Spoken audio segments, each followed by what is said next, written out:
C'est pourquoi, en entrant dans le monde, il dit « Tu n'as voulu ni sacrifice ni offrande, mais tu m'as formé un corps. Tu n'as agréé ni holocauste, ni sacrifice pour le péché. Alors j'ai dit « Je viens ». Dans le livre rouleau, c'est écrit à mon sujet, pour faire « Ô Dieu, ta volonté ». Il dit d'abord « Tu n'as voulu et tu n'as agréé ni sacrifice, ni offrande, ni holocauste, ni sacrifice pour le péché, qui pourtant sont offerts selon la loi. » Puis il dit « Je viens pour faire ta volonté ». Il supprime donc le premier pour établir le second. C'est en vertu de cette volonté que nous sommes consacrés par l'offrande du corps de Jésus-Christ une fois pour toutes.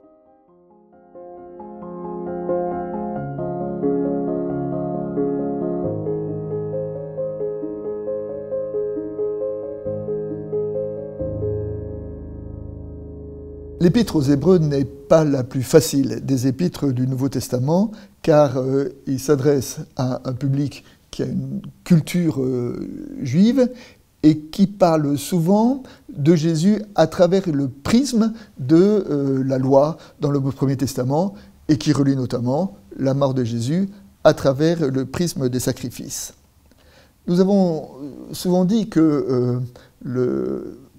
la mort de Jésus interprétée dans les catégories du sacrifice s'accompagnait aussi de l'idée qu'elle représentait la fin des sacrifices. Puisque le sacrifice parfait a été offert, eh bien, on change de catégorie et c'est la fin des sacrifices. Et donc dans ce livre qui relie à partir de la clé de lecture des sacrifices, il est assez étonnant de trouver dans le passage que nous avons lu une critique du système sacrificiel et qui fait appel aussi, dans le Premier Testament, s'il y a toute la veine ritualiste, il y a aussi une veine anti-ritualiste. Et notre passage évoque des citations du psaume 40 relues à travers la Septante, qui dit justement un dépassement en disant que la justice est plus importante que le sacrifice.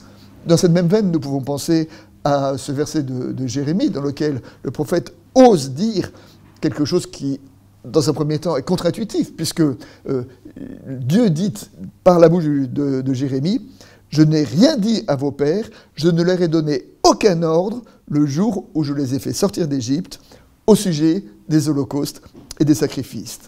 Voici plutôt l'ordre que je leur ai donné, écoutez-moi, alors je serai votre Dieu et vous serez mon peuple. » Dans un premier temps, cette allégation est mensongère, parce que les livres du Lévitique, la deuxième partie du livre de l'Exode, et même le livre des Nombres, évoquent des tas d'instructions sur les sacrifices. Mais dans le Premier Testament, donc, on trouve, à côté de cette veine sacrificielle, une veine anti-sacrificielle, et c'est cette veine-là que l'auteur de l'Épître aux Hébreux développe dans le passage que nous avons lu.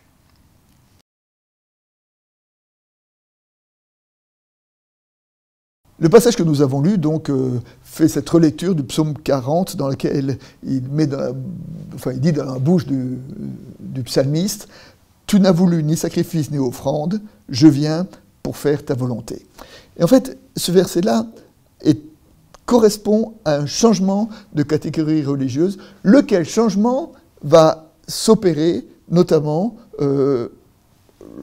pour les contemporains de l'Épître aux Hébreux, puisque ce changement va être celui qui va résulter de la chute de Jérusalem en 70 après Jésus-Christ et de la destruction du Temple. La destruction du Temple va être un traumatisme pour le judaïsme, parce que la destruction du Temple va correspondre à la fin des sacrifices. Les sacrifices ne sont plus possibles puisqu'ils étaient automatiquement célébrés dans le Temple. Et donc cette destruction va correspondre à un changement de catégorie religieuse qu'on va trouver y compris dans le judaïsme, ou dans le judaïsme, puisque le sacrifice n'est plus possible, où va-t-on trouver Dieu? Et la réponse du judaïsme, notamment dans sa veine pharisienne, va être dans le livre, puisque c'est à partir de ce moment-là que a été décidée la mise par écrit de la tradition orale, qui donnera quelques décennies plus tard, quelques siècles plus tard même, le Talmud, enfin cette grande œuvre de mise par écrit. Et donc ce changement de catégorie, qui va être vécu par le judaïsme, est aussi annoncé comme étant, comment dire, préfiguré par Jésus, lorsque l'Épître aux Hébreux dit, à propos de Jésus, ce qui est important, ce n'est pas tant le rite que la justice et l'écoute de la parole.